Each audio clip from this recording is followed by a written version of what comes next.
Hi, this is Uncle Matt, and this is Uncle Matt's D&D Neighborhood. We have got a special guest today who is extremely well known, one of the more prolific authors for D&D stuff, and has been doing it for many, many years. And that is Casey Christofferson. Say hi to everyone, Casey. Hey, everybody. Now, Casey is the author of The City of Brass, and right at the moment, we've just rolled into the Kickstarter for The City of Brass, which is coming through Frog God Games, and it is an adventure with a long history, and it also comes from Arabic folklore. And I want to sort of cover both of those too. Let's talk about the folklore first, Casey. Okay. The first time we published this was about 10 years ago, 10, 11 years ago, I want to say. And I worked on it for a couple of years with Scott Green, and we had a couple other people come and go throughout the thing, but it was Scott and I really held the program together the whole time. And in the year and a half or whatever that we were working on it in the initial release, we did a lot of research on pre-Islamic mythology.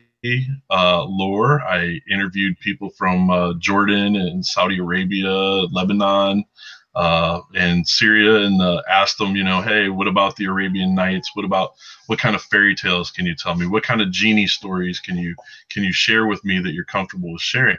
And I was really pleased to hear just a plethora of information. I hate to use the word, but it was a vast amount of information, and in most people who either have like a North African or a European folklore that they're familiar with, or Grimm's fairy tales. We have that set of stories with ogres and giants and fairies and Rumpelstiltskin or the Swan Princess, things like that, and they have their own whole set of tales that are rooted in ancient beliefs that were before the rise of Islam. But since they're considered fairy tales, it's okay to share those stories. So, and especially during the period of the caliphate and stuff, when things, when Islam was very different than a lot of the fundamentalist stuff that's going on now. That was a real flourishing. A lot of the fundamentalist stuff that the people who were willing and free to speak, they said that's under 100 years old. It's 100, 120 years. That this sort of situation that we have in small parts of Islam, but get blamed for large parts of Islam's actions. Yeah, no, I was actually took a vacation to southern Spain with my mom because she wanted to go and see the Alhambra, and so I sort of delved into that a little bit. One of the things I did was read a history book, yeah, when we weren't going out climbing ridiculously tall places. Very, very tall. Oh my God. Yeah. And so, I lost like a year's worth of calories just being a tourist there. But and that was really interesting because I learned about the history of the caliphates. First there was one in Damascus, and then right after that fell, they set one up in Spain, which was, a sort of caliphate. That was the guy, sort of claiming the title, but he held it. But at the same time, the real caliphate moved from Damascus to Baghdad, I guess. Yeah, absolutely. Yeah. Absolutely. And where they absorbed a lot of the traditions and beliefs that had been there with the Persians. Right. Just like when the Caliph of Damascus went and explored through, I believe he conquered Egypt. And so they were the ones that broke open the pyramids. They were the ones that dug them back out, excavated them for the third or fourth time after they'd been buried in the sand. So the thing with the backstory for a lot of our things in the City of Brass is we talk about the cultural, not necessarily a cultural divide, but the idea that we have cultures on opposite sides of the ocean. We have Libanos and we have Akados, which have very different cultures from one another. And I learned a lot from you while we were pre-writing the new content for the book. And I wanted to really kind of put that out there for our fans in the Lost Lands setting, that the Lost Lands is a vast place, and you can start in one part of the world and travel for 180 days and end up in another part of the world and have all sorts of adventures along the way. So and City of Brass, I think it's a very movement oriented concept behind that. And so I mean, talk a little bit about how because a lot of people have seen City of Brass and then they're like, well, is this in the Lost Lands? And the answer is yes, but it's a little not exactly. more, yeah. So explain how that ties in with the Lost Lands campaign. Okay, what's really exciting is when you look at the stories that are told in the pre-Islamic world, they stretch from North Africa all the way to like Malaysia. And for example, Aladdin is Chinese, and a lot of people don't understand that it's Aladdin, and he's a Chinese from way Western China, where there are a lot of Muslim Chinese. So in the Lost Land setting, we start in a small part of Akados, a little place called the Barony of Lornadain. And Akados is the main continent that has been developed. Yes. Yeah, that's the area that's been developed already. That's where Rapanathik is.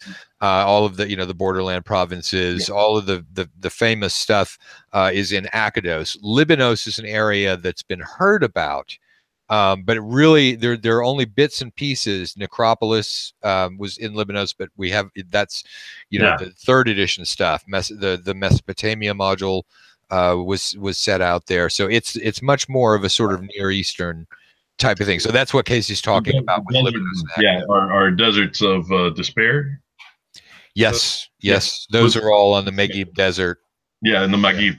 So what we do is we start out with our characters exploring a strange happenstance in a small village in Akados, which you can set them in because it's designed for first level characters, which is hard to do, and a lot of people avoid writing adventures for first, second, third level characters just because it's constantly the same thing. You kill goblins, you kill orcs, whatever. I decided to make them role play through this one and do some investigation. And sure, some people would go, "Oh, Scooby-Doo." Yeah, well, aren't all good adventures a Scooby-Doo adventure, really? But you travel through that, and then that's going to lead you to Freegate, which is one of our other cities that we refer to all the time, but we've never given any detail or mention to. So now you're going to get a map of Freegate. You're going to get an adventure set in Freegate. You're going to get the backstory of the area and how it's kind of a Greco-Roman settlement, sort of a smaller kind of, not, I wouldn't say it's a backwater, but it's a smaller city. It's not Bardsgate size. It's like maybe a third the size of Bardsgate. And after you complete your adventure there, you have the opportunity to travel across the Sea of Baal and visit the Titian Isles, which is an ancient word for copper. So it's a set of islands that were fought over amongst the people in the region for the raw materials and the metals. And so it's a crossing point between Akados and Libanos, and it's a series of islands that are maybe a few weeks apart from each other. So if you don't get the really cool ship at the end of your adventure, you might get a galley that you can row your boat to and take a little longer to get there. And then you end up in the Libanos, and you come to the city of Curtius, and it's in a small kingdom that's been overrun by the Sultan's forces. And this is the everything that you've come across before then is little indications that there's a cult of fire and a cult of this veiled god who won't reveal his face. But all of the people who worship him start out as nobodies, or the discontented, or people who've been abandoned on other shores, who rally to this banner of the flame god, and all of a sudden are getting they're getting wishes granted, and they're getting great power, and they're able to wield magic, and they're becoming clerics and warriors, and they were the dregs of society, and now they're somebody. So this cult is going on. But you get over to Libanos, and you get into Curtius and the kingdom that's there, and you see the after effect of this cult. How the old king has been not just deposed, but his family's been torched. They've been burned. The city, all of the citizens are in hiding, and most of the royal family has been murdered. And you have your options of, well, what do you do? And of course, if you're the good guys, you go and you try to defeat this evil and help the locals. Mm-hmm. And if you're the bad guys, you say, where can I get the wishes and all of this stuff and join up with this army and help conquer the Lost Lands? And so then you have that opportunity. Well, yeah, because you're kind of at a loss if you show up and somebody's already burned the city down, because that was your job, as right. But you have that option, and that's one of the things that's very important in adventure design for me is I know people who, for whatever reason, like to play the bad guy. They like to be the bad guy, and I know that a lot of our predecessors in the role-playing games business, who have famous names in the books, were pretty bad characters. The famous characters in our books are generally evil. It's but anyways.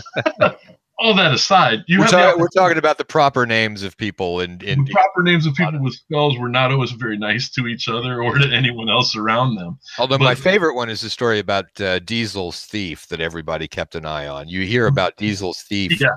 And I've never heard the name of this character, but every single person at TSR I've ever talked to was like, "Yeah, you had to really watch Diesel because he'd steal your shit." That's my daughter. Okay. She played, yeah. Well, she started in your game and she's died 15 times, but now she's back and she's ready for vengeance. She has more money than anyone else in our campaign. So, and when they ask her about it, she goes, "Were you watching me take the money? Then you don't know if I have the money." So there it is. But yeah, so we move on from there, and then we go into some of the original content, which Path of the Prophet, I was never really happy with the way the adventure turned out the first time we published it. So I basically rewrote the entire thing and gave it a lot more meaning and a lot more feel, I think. And the people who've played through it since the rewrite have really enjoyed how it has a little bit more punch than it did the first time. So now we have all of this great stuff, but along the way you have side trips to maybe the plane of earth, maybe the plane of air, maybe the plane of water. You know, you have encounters that are supernatural that introduce low-level characters from 1st to 8th or 9th level to dimension travel, into items and relics that can get them to different dimensions. So after that, you know, you have the choice of entering the plane of molten skies, which is a triangular dimension that is comprised of the bits and pieces of all of the other worlds that the Sultan has conquered and destroyed. So, and it's on the borders of earth, air, and fire. So you have a side that's dust, and you have a side that's like lava, and you have a side that's like just a curtain of flame. And so you have the different challenges that go along with that. The current run through, the last run through I did was a 3.5 run through. I've run tournament versions in like OSR type games. And I've run this new home campaign that I'm running is in 5th edition, just because I'm familiarizing myself with the rules. And we have a very lucky ranger who never seems to ever have anything bad happen to him. Walked into a zone of dissolution, and I only rolled half the damage that was listed in the original manuscript. And if I wasn't feeling particularly nice and or not wanting to make his daughter cry at the table, his character would have been very, very utterly destroyed that day. So you can travel around the plane of molten skies as much as you want to and do the old Dragon Warrior, level up a little bit before you go to the main event, you know? Right. And then the main event is the City of Brass, which floats in the sea of oil and fire that's in this triangle. Yeah, and it's crazy. It's built like a bowl, and here, let me do the right thing. And then you also have to imagine like a wedding cake, right? But imagine the wedding cake is sitting this way and inverted below, sitting in the bowl. So you have the fancy part of the city as you walk into the top, and it looks like an old Wieland painting. You know, with all the gold towers and the metallic looking buildings and the spires and things like that. And there's all of these little bridges and platforms leading from one to the other. Some of the platforms have their own jungles on them and forests and things. And it's all very magical and fantastic, because their idea is the Sultan wants to blow your mind. You walk into his city and he wants you to know that you're in the most fantastic place in the multiverse. Okay. And then you go to the next level, the level which I shared with you the other day. Yes. And you have all of your kind of black magic and bazaars and your kind of black markets and things like that are regulated, but not quite as regulated and opulent as the upper level. It's a whole lot seedier than the display level. And then you get to the lower level under that, and that's where you really get into the despair of the city, where they are basically they've got prisoners that they're taking from all of these worlds that they conquer, which is what introduces you to the city brass in the first place. Is all these missing people and these prisoners and these kingdoms that are just being swallowed up as if overnight, and you find out what's really happening to those people, and the ones that are kind of more kindly and pure are being basically converted into a metal.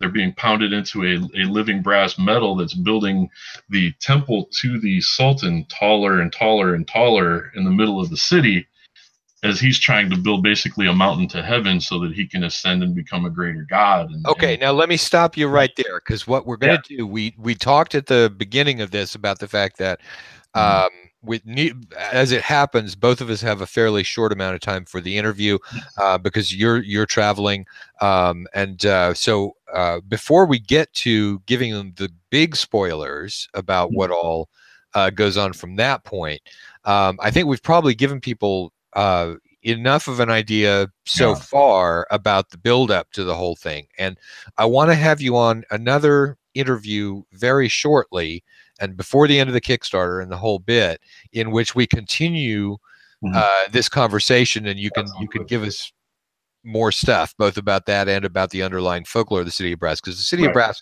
is it in the Arabian Nights, or is it just a...